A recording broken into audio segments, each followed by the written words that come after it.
तो इस सेशन में हम स्टडी करने वाले सेंटेंस एडिटिंग। देखिए सेंटेंस एडिटिंग बहुत ही सिंपल है, बस हम अगर थोड़ा सा हम ध्यान दें तो डेफिनेटली हम इसमें अच्छे मार्क्स हम गैदर कर सकते हैं। ठीक है, तो वीडियो को लास्ट तक आप बने रहेंगे, ध्यान से देखेंगे, डेफिनेटली आपकी जो भी कन्फ्यूजन होगी दूर हो जाएगी। And I am trying my best to express it in a very simple way. तो इसके लिए मैं एक एग्जाम्पल दिया हुआ हूँ कुछ सेंटेंस का, जिसमें हर एक सेंटेंस में कुछ ना कुछ गलती है। ठीक है, तो देखिए हर सेंटेंस में कुछ खामियां होती हैं, कुछ त्रुटियां होती हैं, कुछ मिस्टेक होते हैं। तो करना होता है कि हमें जो वर्ड गलत होता है हम उसे पता लगाकर जो इनकरेक्ट होता है उसको उसमें लिखते हैं, उसके जगह सही क्या होगा हम करेक्ट वाले ऑप्शन में लिखते हैं। तो आइए बारी बारी से हम 1 2 3 4 5 6 टोटल 6 सेंटेंस दिए गए हैं। बारी बारी से सारे सेंटेंस को हम स्टडी करते हैं और कहाँ किस सेंटेंस में क्या गलती है मैं आपको ये भी बताऊंगा, और वहाँ पर क्या होना चाहिए और क्यों होना चाहिए मैं आपको बताने जा रहा हूँ। तो चलिए सबसे पहले हम सेंटेंस फर्स्ट को देखते हैं। देखिए दिया कि last week the super thief. अब देखें लास्ट वीक गत सप्ताह, तो हम जानते हैं कि सप्ताह का मीनिंग WEE के होता है। ठीक है, ओके, लेकिन यहां पे क्या दिया है जी WEAK। ठीक है, इस वीक मतलब कमजोर होता है, ध्यान है। तो ये डेफिनेटली यहां पे ये नहीं होना चाहिए। तो देखिए इनकरेक्ट में क्या होगा वीक, इसका जगह सही क्या होना चाहिए लास्ट वीक। अब देखिए सेंटेंस की शुरुआत किससे हुई है, लास्ट वीक यानी पास्ट टेंस में शुरुआत हुआ है। तो ये पूरा सेंटेंस जो चलेगा ये पास्ट टेंस में ही चलेगा। बीच में अगर कहीं प्रेजेंट दिया है डेफिनेटली वो गलत है, ये बात हमेशा याद रखेंगे। ठीक है, कोई भी सेंटेंस एडिटिंग आप करेंगे आप देखेंगे सेंटेंस की शुरुआत कैसे हुई है, प्रेजेंट में हुआ है या पास्ट में हुआ है। तो देखें last week the super thief, पहला सेंटेंस हम क्लियर कर चुके हैं। बी में देखेंगे is caught in Pune by. मैं शुरू में ही बोला कि आपका सेंटेंस अगर पास्ट टेंस में शुरू होता है तो बीच में भी अगर वर्ड कोई आएगा तो पास्ट टेंस में होगा। तो यहां पर देखिए इज दिया हुआ है, वहां क्या होना चाहिए वाज।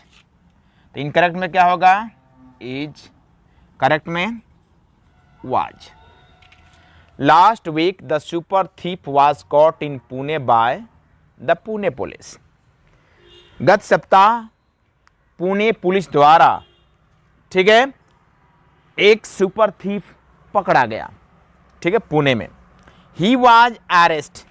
अब देखिए this sentence is in passive voice, उसे गिरफ्तार किया गया। ठीक है, तो सब्जेक्ट प्लस वाज जब लिखवेयर दैट मीन्स एक्चुअली जो भी हम लगाते हैं उसके बाद वर्ब थर्ड का इस्तेमाल होता है, वर्ब 3 का इस्तेमाल। लेकिन यहां पे क्या है जी वर्ब फर्स्ट इस्तेमाल हुआ है। ठीक है, तो इनकरेक्ट में क्या होना चाहिए अरेस्ट। ठीक है, इसके जगह सही क्या होगा arrested.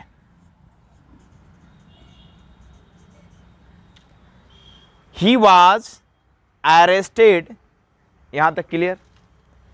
From an hotel in the city, उसे शहर के एक होटल से गिरफ्तार किया गया। अब देखेंगे आर्टिकल हमने पढ़ा है कि एन का इस्तेमाल हम कहाँ करते हैं। देखिए होटल के पहले एन लगाया है लेकिन इसका प्रोनाउंसिएशन क्या हो रहा है जी होटल, ह से हो रहा है।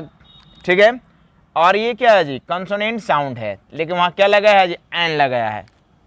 ठीक है, तो इनकरेक्ट में क्या होगा एन, करेक्ट में ए। He was arrested from a hotel in the city, उसे शहर में एक होटल से गिरफ्तार किया गया। यहां तक क्लियर। आइए हम आगे देखते हैं। ए नंबर सेंटेंस में आप देखेंगे according to the police, police के अनुसार, ही हैव मोर। अब देखिए सेंटेंस की शुरुआत जो आपकी हुई है पास्ट टेंस में हुई है बाबू, ओके, समझ में आ रहा है। लेकिन यहां पर क्या प्रेजेंट हैव दिया है, तो नियमतः यहां क्या होना चाहिए, हैड। तो इनकरेक्ट में जो होगा हैव, करेक्ट में क्या होगा, हैड। उसके ऊपर ही had more than 500 cases of theft against him, उसके खिलाफ चोरी के 500 से अधिक मुकदमे दर्ज थे। तो देखें इफ नंबर में, अब देखें कंपैरेटिव, जो हम कंपैरेटिव डिग्री में देन का इस्तेमाल करते हैं, THAN, ठीक है। लेकिन यहां क्या दिया है जी, देन दिया है, इसका मतलब तब होता है, ये कहता है उससे बढ़कर होता है, ठीक है। तो इनकरेक्ट में क्या होना चाहिए, देन आ गया, देन।